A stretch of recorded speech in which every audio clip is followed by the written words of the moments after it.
Амансыздарбы, урматтуу замандаштар.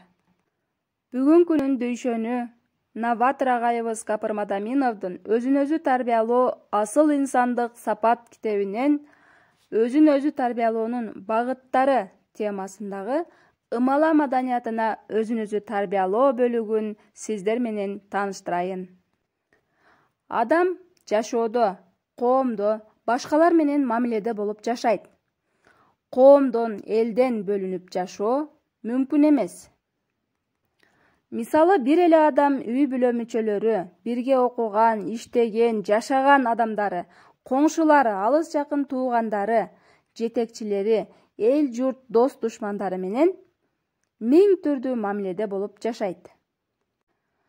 Адамдын ийгиликтүү иштеп жашоосунун 70-80% анын ымала маданиятына көз каранды деп айтышат окумуштуулар.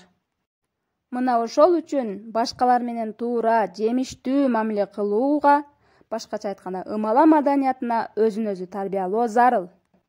Ошондуктан биз төмөндөгүлөргө маани берүүбүз керек. Биринчиси, башкалар менен тил табыша билүү. Сылыктык, сыпайылык, кичипейилдик менен ошол эле учурда олуттуу, токтоолук, иштиктүү сүйлөшө билүүгө үйрөнүү. Мамиле кылган адамдын статусун, кызматын, мүнөзүн, пейил, кызыкчылыгын эске алып, сүйлөшө билүү. Мамиле кылып жаткан адамды өзүнө көңүл бурдура билүү жана ал адамды кызыгуу менен макулдап, баш ийкеп уга билүү.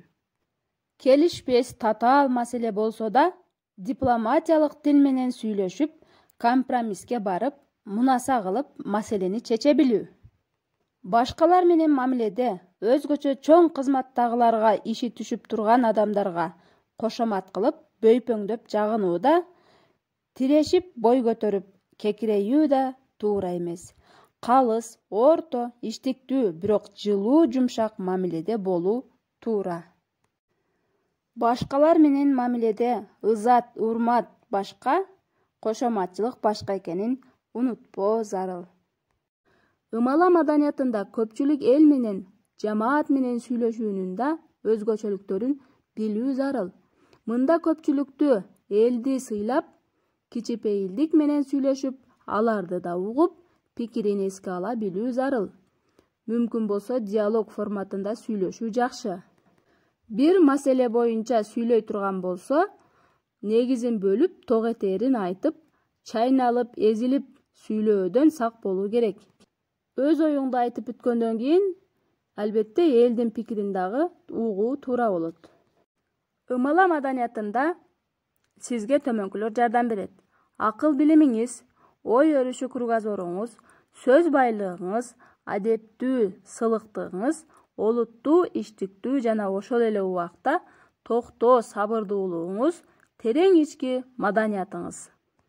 Демек, ымала маданиятын өзүңдө тарбиялоо аркылуу өзүнүн чоң кичине түрдүү даражадагы адамдар менен жакшы мамиледе болуп, баарын ыраазы кылып, өзү да максатына жетүү мүмкүн экен.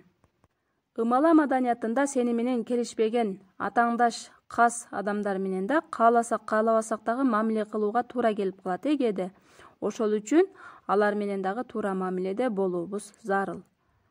Касташуудан кач, бирок адилеттүүлүктөн тайба деп Исхак Разаков айткандай, андай адамдар менен мамиле кылууда өчөшүү, касташуу, тоскоолдук кылуу, ачууга алдыруу, ажырашууда, айтышуу, тартышуудан алыс болуп, өзүңө, адилеттүүлүгүңө ишеним менен токтоо мамиле кылсаң эң туура болот.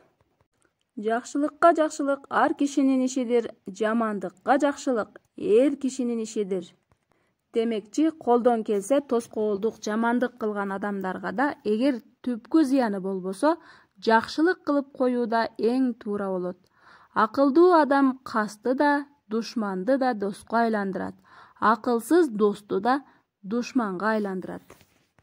Тарбиялык жактан мааниси терең улуу кыргыз элимдин нускалуу сөздөрү, макал лакаптарын дайыма эсте сактообуз зарыл. Ошол эле учурда сенин жакшы мамилең, жакшылыгыңды алар алсыздык, коркуу деп эсептебесе туура болот.